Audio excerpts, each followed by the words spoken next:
না, প্রথমত যেটা আতঙ্কের কথা, এটা সত্য। মানে এটা এই কারণে বললাম যে আমাদের দেশে আতঙ্ক যতটুকু না ঘটে তার চেয়ে বেশি। যেমন ধরেন আলোচনা আমরা এখানেই করলাম যে দাম বাড়তে পারে। ট্রু, দাম হয়তো বাড়বে।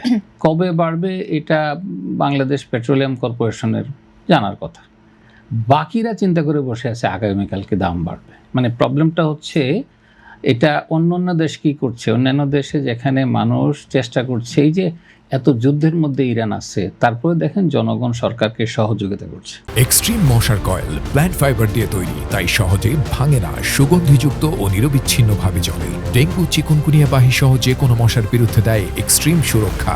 আর আমাদের কি হচ্ছে, পানির ট্যাঙ্কির নিচে তেল জমাচ্ছে। মানে মানুষের চরিত্রের এটা এক ধরনের দুঃখজনক।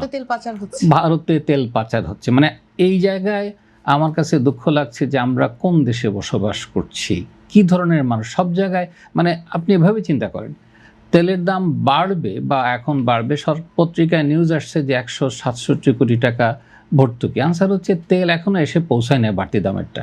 এখন তো ভর্তুকি হওয়ার কথা না, এগুলো তো আগের কেনা, কিন্তু পত্রিকায় নিউজ করে আতঙ্ক বাড়ানো হয়েছে।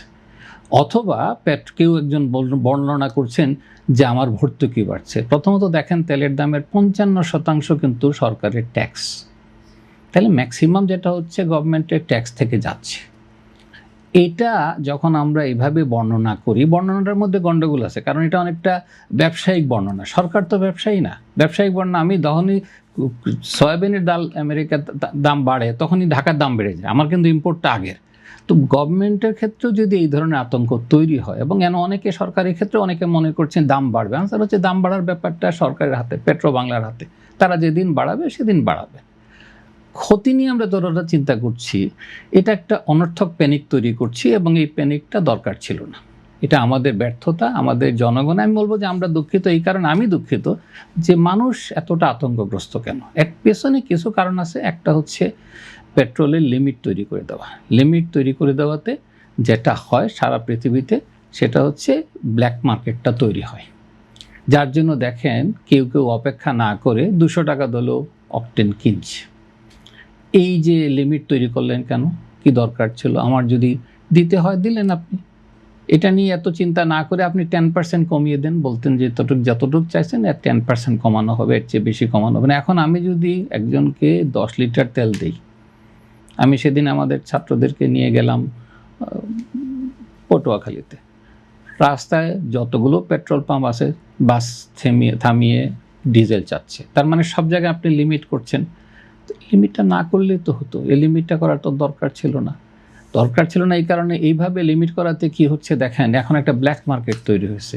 পেট্রোল নাই বা আসবে না এই ভয়ে যারা জেনারেটর চালাচ্ছে, তারা এখন মোটরসাইকেলওয়ালা গাড়িওয়ালার কাছ থেকে তেল কিনছে। আজকে যেমন পত্রিকায় দেখলাম সরকারি গাড়িতে থেকে তেল বিক্রি করে ফেলতেছে। তার মানে পুরো একটা এমন একটা দেশে আমরা বসবাস করছি যেখানে স্যানিটি নাই হয়ে যাচ্ছে। আমার কাছে এটাই দুঃখজনক যে আমরা এইভাবে চিন্তা করছি। দ্বিতীয় যে জিনিসটা আমি চিন্তা করতে পারবো, পেট্রোলের যদি কমাতে হয়, দেখেন আপনি যদি ভারতেও যান, বেশি দূর যেতে হবে না, দেখবেন গাড়িগুলো ছোট। আর আমাদের গাড়িগুলো এক একটা ট্রাক আর বাসের সমান। যে দেশে সরকারি গাড়ি, ট্রাক আর একটা লোক যাবে, আপনি এত বড় গাড়ি চালাচ্ছেন কেন? সরকার এত বড় গাড়ি, সরকারি তো অধিকাংশ তেল খরচ করছে, বিশাল বিশাল গাড়ি সব সরকারি। সচিবালয়ে যান, 1800, 2000, 2500 সিসির নিচে গাড়ি নাই। কেন আমি এত বড় গাড়ি কিনছি? আমি কি যুদ্ধ করতে যাচ্ছি? এটা কি আর্মির ট্যাঙ্ক নিয়ে যাচ্ছি? সো আমাদের অনেকগুলো চিন্তা পরিবর্তন আসা দরকার। আমার একজনের গাড়ি তো ছোট গাড়ি হবে।